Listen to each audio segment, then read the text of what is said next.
Everyone আসসালামু আলাইকুম। This is Ayesha Rahman. আজকে এই ভিডিওতে জানতে পারবেন সকাল সকাল সেজে-গুজে আমি যাচ্ছিটা কই। মূলত আমার কখনোই কোথাও যাওয়া হয় না, তাই সব বন্ধু-বান্ধব মিলে ঠিক করলাম ঢাকার অদূরে মুন্সিগঞ্জে আমাদের প্রিয় বন্ধু সীমান্তর বাসায় যাব। Kind of one day tour plan করেছি। সেখান থেকে যাব ভাগ্যকুল জমিদার বাড়ি। মূল উদ্দেশ্য বাঙালি লুক নিয়ে একটু নাটক করা। তো যে যা ভাবা তাই কাজ। আমরা সবাই চলে গিয়েছিলাম গুলিস্তানে। প্ল্যান হচ্ছে গিয়ে সেখান থেকে বাস নিয়ে আমরা চলে যাব ডাইরেক্ট মুন্সিগঞ্জ।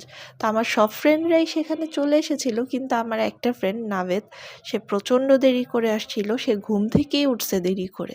তো যার জন্য আমাদের ওর জন্য অনেকক্ষণ ওয়েট করতে হয়েছে। এখানে সেলিনা, তামিম, মাহিন আর প্রীতি। প্রীতি আপনাদের সবাইকে হাই বলছে। তো যাই হোক, আমরা সবাই ওয়েট করতেছিলাম অ্যান্ড দেন নাভেদ আসার পর আমরা সবাই বাসে করে আরাম করে ভাগ্যকুল জমিদার বাড়ি অর্থাৎ মুন্সিগঞ্জের উদ্দেশ্যে রওনা দেওয়া শুরু করলাম। আমরা যখন বাসে উঠলাম তখন বাসটা প্রায় খালিই ছিল, বাসে কেউ ছিল না। তো যার জন্য আমরা যে যার মতো যেখানে ইচ্ছা করে সেখানে সেই সিট নিয়ে বসে গেছিলাম। তো মূলত আমরা ৩ জন মেয়ে ছিলাম।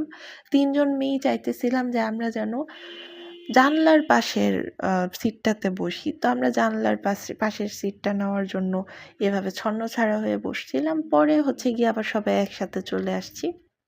তো এই তো বাস ছাড়ার কিছুক্ষণ আগে আমরা অনেক এনজয় করতেছিলাম। নাভেদ, মাহিন, তামিম আর সেলিনা হচ্ছে হাসব্যান্ড ওয়াইফ। তো ওরা হচ্ছে গিয়ে ওদের মতো একটা অন্যরকম এনজয় করতেছিল। তো যাই হোক, বাসটা ছাড়ার পর ফিল করছি যে এখন বাংলাদেশের যে যাতায়াত সিস্টেমটা সেটা খুব ভালো হয়ে গেছে। আগে হচ্ছে গিয়ে অনেক ঝামেলা পোহাতে হতো বাইরে কোথাও যেতে হলে, কিন্তু এখন খুব ইজিলি অনেক জায়গায় যাওয়া যায়। আর যেহেতু আমি পুরান ঢাকার বাইরে সহজে কোথাও যাইনি, তো এই ট্রিপটা ছিল আমার জন্য অনেক special.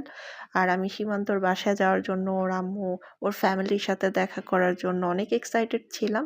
And look, cute কাপলের romantic কিছু মুহূর্ত ক্যাপচার করছি। কি কিউট লাগতেছে ওদের, মাশাল্লাহ মাশাল্লাহ। তো যাই হোক, এইভাবেই আমাদের ট্রিপটা গেল। জানলার বাতাসে হচ্ছে গিয়ে আমার চুল আউলা ঝাউলা হয়ে গেছিল, একদম মানে পাগলের মতো লাগতেছিল।